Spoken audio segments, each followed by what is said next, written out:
बाबर को कहाँ दफनाया गया था? बाबर का पूरा नाम जहुरुद्दीन मोहम्मद बाबर था और ये मुगल साम्राज्य का संस्थापक था। बाबर की मृत्यु 26 दिसंबर 1530 ईस्वी को हुई थी। बाबर की मृत्यु के बाद पहले उसे यमुना के किनारे आगरा के आराम बाग में दफनाया गया, लेकिन बाद में उसकी इच्छा के अनुसार उसे काबुल में दफनाया गया। ऑप्शन बी इस क्वेश्चन का सही उत्तर हो जाएगा। बाबर को काबुल में दफनाया गया था। अकबर ने मनसब प्रणाली की स्थापना की थी। अकबर के द्वारा मनसब प्रणाली की स्थापना किस वर्ष में की गई थी? अकबर ने 1575 ईस्वी में अपने सैनिक संगठन की शुरुआत मनसबदारी व्यवस्था के द्वारा किया। और जो मनसब है उसका अर्थ होता है श्रेणी अथवा पद। ऑप्शन सी इस क्वेश्चन का सही उत्तर होगा। अकबर ने सर्वप्रथम दक्षिण भारत के जिस राज्य पर आक्रमण किया वह था, यानी अकबर ने सबसे पहले दक्षिण भारत के किस राज्य पर आक्रमण किया था? अकबर सबसे पहले दक्षिण भारत के अहमदनगर पर आक्रमण किया और उस समय वहां चांद बीबी अपने भतीजे के संरक्षिका के रूप में शासन कर रही थी। तो इस क्वेश्चन का ऑप्शन सी सही उत्तर हो जाएगा। अकबर सर्वप्रथम दक्षिण भारत के जिस स्थान पर आक्रमण किया उस स्थान का नाम हो जाएगा अहमदनगर। मुगल बादशाहों में किसका नाम जहीर-उर-दीन मुहम्मद था? यानी इनमें से किसका नाम जहीर-उर-दीन मुहम्मद था? तो वो हो जाएगा बाबर का। और मैंने बाबर का पूरा नाम बता दिया, जहीरुद्दीन मोहम्मद बाबर था।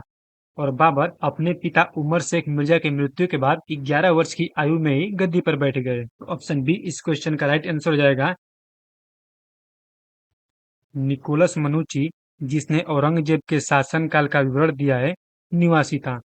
जिसने औरंगजेब के शासनकाल का विवरण दिया निकोलस मनुची, वो इनमें से कहाँ का निवासी था? निकोलस का जन्म 1639 ईस्वी में हुआ और वो वेनिस का निवासी था। ऑप्शन डी इस क्वेश्चन का सही उत्तर हो जाएगा। निकोलस मनुची वेनिस का निवासी था।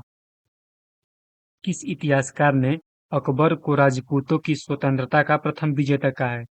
इनमें से किसके द्वारा जो अकबर था उसको राजपूतों की स्वतंत्रता का प्रथम विजेता कहा गया? उनका नाम हो जाएगा कर्नल टाड। कर्नल टाड के द्वारा अकबर को राजपूतों की स्वतंत्रता का प्रथम विजेता कहा गया। ऑप्शन ए इस क्वेश्चन का करेक्ट आंसर हो जाएगा। मुगलों के शासनकाल में निम्न में से कौन सा शाही दस्तावेज नहीं था? यानी इनमें से कौन शाही दस्तावेज नहीं था?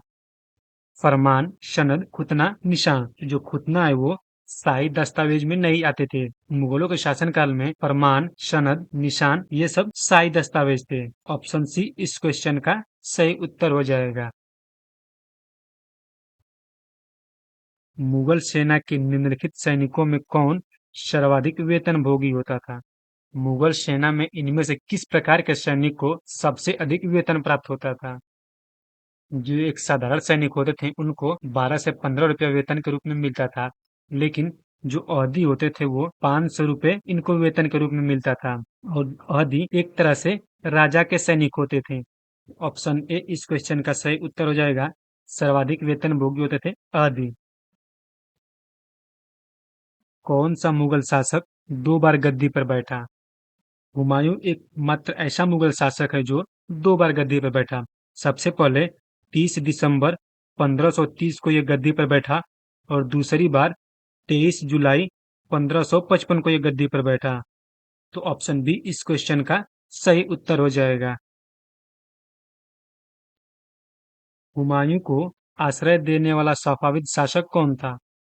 हुमायूं को आश्रय देने वाला जो सफाविद शासक था उसका नाम हो जाएगा शाह तामशाह प्रथम, जो ईरान देश का रहने वाला था। और यह घटना 1544 ईस्वी की है, जब शाह तामशाह प्रथम ने हुमायूं को कंधार जीतने के लिए सेना की सहायता भी दी थी। ऑप्शन बी इस क्वेश्चन का सही उत्तर हो जाएगा। मुगलों के काल में परगना के प्रशासन का मुखिया कौन होता था? परगना के प्रशासन का मुखिया किसे कहा जाता था? तो वो कहा जाता था सिकदार को। जो सिकदार होते थे वो परगना के प्रशासन के मुखिया कहलाते थे। अकबर ने किसे जदगुरी की उपाधि प्रदान की थी? अकबर के द्वारा हरिविजय सूरी को जदगुरी की उपाधि दी गई थी।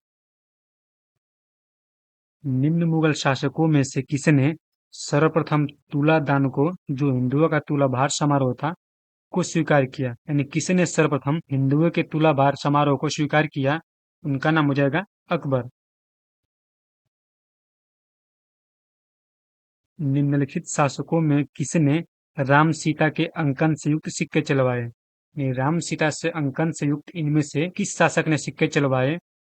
उस शासक का नाम हो जाएगा अकबर। अकबर ने राम सीता के अंकन से युक्त सिक्के चलवाए।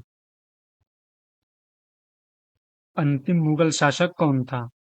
अंतिम मुगल शासक बहादुर शाह द्वितीय था।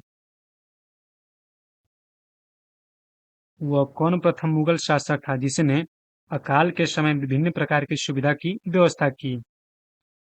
तो उस शासक का नाम हो जाएगा शाहजहां। तो मुगल शासक शाहजहां के शासन के चौथे एवं पांचवें वर्ष में दक्कन एवं गुजरात में एक भीषण दुर्भिक्ष पड़ गया और उस समय शाहजहां ने जनता के कल्याण के लिए अनेक प्रकार की सुविधाएं प्रदान की। ऑप्शन सी इस क्वेश्चन का राइट आंसर हो जाएगा। अकाल के समय अनेक प्रकार की सुविधाएं करने वाला शाहजहां मुगल शासक था। निम्नलिखित में से किसने अफीम खाकर आत्महत्या की? इनमें से किसके द्वारा अफीम खाकर आत्महत्या की गई? तो उनका नाम हो जाएगा साय बेगम। ऑप्शन बी इस क्वेश्चन का सही उत्तर हो जाएगा।